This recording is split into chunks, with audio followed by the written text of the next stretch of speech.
नमस्कार। UP today के YouTube channel पर आपका स्वागत है।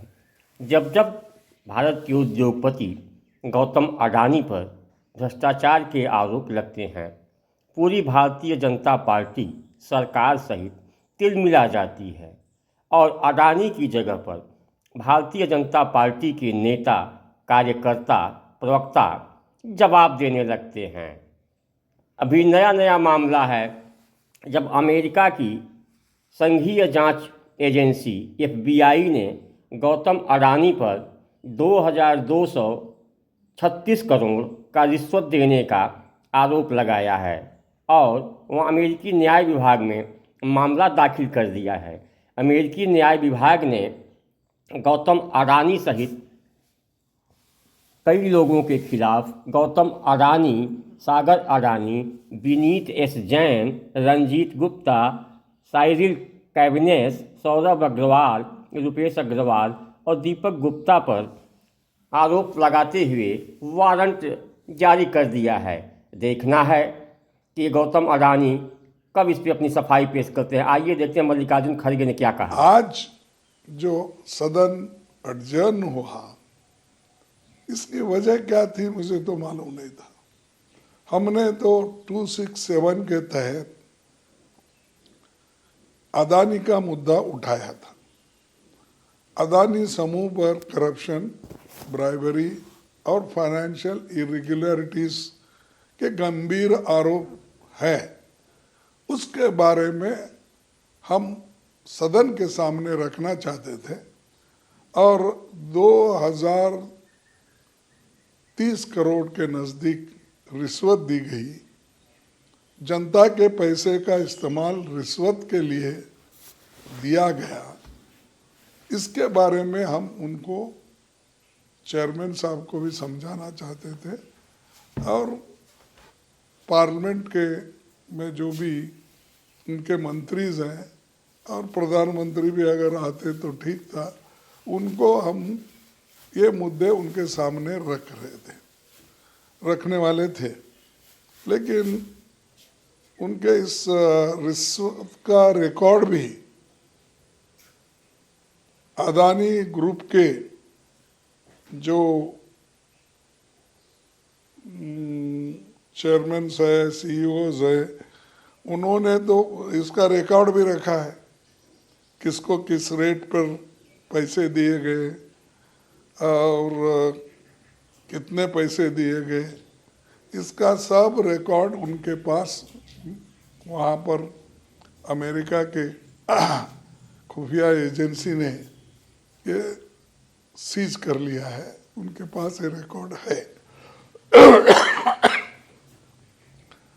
और इससे पहले भी अदानी ग्रुप के लोग स्टॉक हेरा फेरी भी और अकाउंटिंग फ्रॉड और ओवर इन्वॉल्विंग और सेल कंपनीज, इनका भी इस्तेमाल स्टॉक प्राइस में मैनिपुलेशन किया गया है, ये आरोप भी उसमें है। फिर जहाँ जहाँ मोदी जी जाते हैं वहाँ इस समूह के कॉन्ट्रैक्ट मिलते हैं। अगर आप लोगों को ये बताना चाह, आज मैं आपको सिलसिलेवार तरीके से बताना चाहता हूं कि भारत के प्रधानमंत्री विदेशों की जब यात्रा करते हैं, देश की जनता को लगता है भारत के लिए, रोजगार के लिए बढ़ावा देने के लिए जा रहे हैं, भारत के अलग अलग देशों से संबंध अच्छे करने के लिए जा रहे हैं, भारत को दुनिया के पैमाने पर मजबूत करने के लिए जा रहे हैं, भारत में शिक्षा का, स्वास्थ्य का विकास करने के लिए विदेशों की यात्रा करने जा रहे हैं। लेकिन नहीं, प्रधानमंत्री विदेश की यात्रा करते हैं अपने दोस्त को मजबूत करने के लिए, इंडिया को मजबूत करने के लिए नहीं, अडानी को मजबूत करने के लिए। एक एक करके मैं सिलसिलेवार तरीके से बताऊंगा आपको। प्रधानमंत्री जी मार्च 2017 में बांग्लादेश की यात्रा करते हैं और अप्रैल 2017 में अडानी को मेगा कंटेनर पोर्ट से जुड़ी डील मिल जाती है। देश के प्रधानमंत्री जनवरी 2018 में इजराइल की यात्रा करते हैं, वहां के प्रधानमंत्री से मिलते हैं। दिसंबर 2018 में अडानी को इजराइल में मिलिट्री ड्रोन बनाने की कंपनी शुरू करने का लाइसेंस मिल जाता है।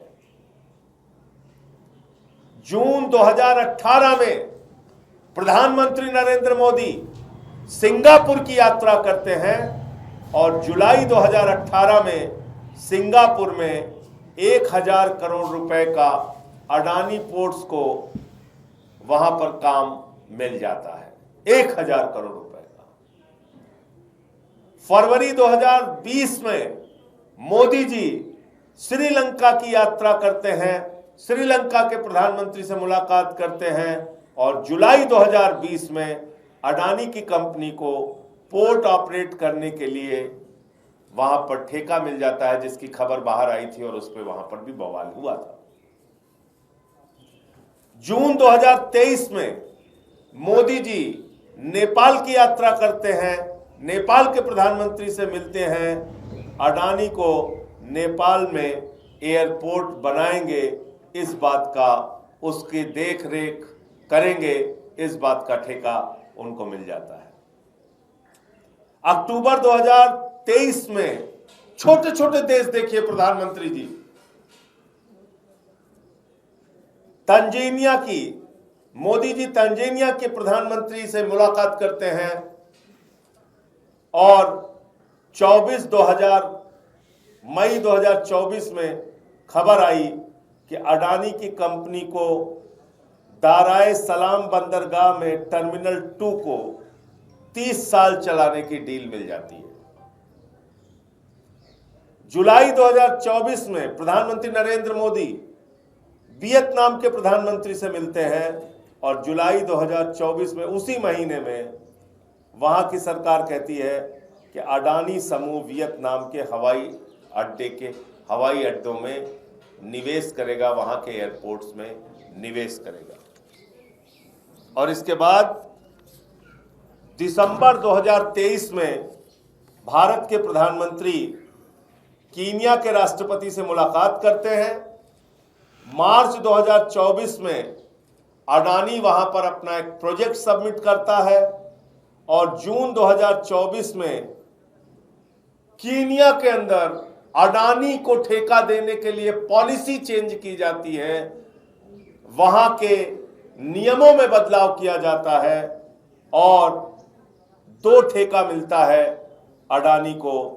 एक अडानी एनर्जी सॉल्यूशंस, जिसको कि 30 साल के लिए ट्रांसमिशन का, बिजली के आपूर्ति के लिए लाइन बिछाने का ठेका 30 साल के लिए मिलता है, लगभग 10,000 करोड़ रुपए का। और अडानी को ही एयरपोर्ट संचालित करने के लिए कीनिया में लगभग 15,000 करोड़ रुपए का ठेका मिलता है।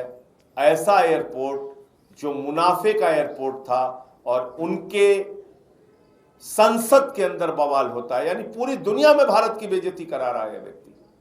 संसद के अंदर बवाल होता है कि भाई ये ठेका आपने, जो हमारे देश को फायदा हो रहा था, आपने अडानी को क्यों दिया।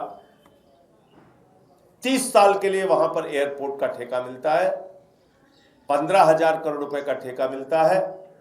और उस ठेके को जब कल अमेरिका से ये शर्मनाक खबर आई, जब अमेरिका ने रिश्वतखोरी और भ्रष्टाचार के मामले में अडानी और उसके भतीजे सागर अडानी को पकड़ा, गौतम अडानी और सागर अडानी के खिलाफ अरेस्ट वारंट जारी किया, तो कल केनिया ने दोनों ठेके अडानी के, मोदी के दोस्त के कैंसिल कर दिए। ये कितने शर्म की बात है। अमेरिका से लेके नेपाल तक, तंजानिया से लेके बांग्लादेश तक, पूरी दुनिया में घूम घूम कर, सिंगापुर से लेके दुनिया के और वियतनाम तक, पूरी दुनिया में घूम घूम के प्रधानमंत्री भारत के शिक्षा के लिए काम नहीं करते, स्वास्थ्य के लिए काम नहीं करते, रोजगार हिंदुस्तान में कैसे बढ़ेगा इसके लिए काम नहीं करते, अपने दोस्त अडानी को फायदा पहुंचाने के लिए काम कर रहे हैं।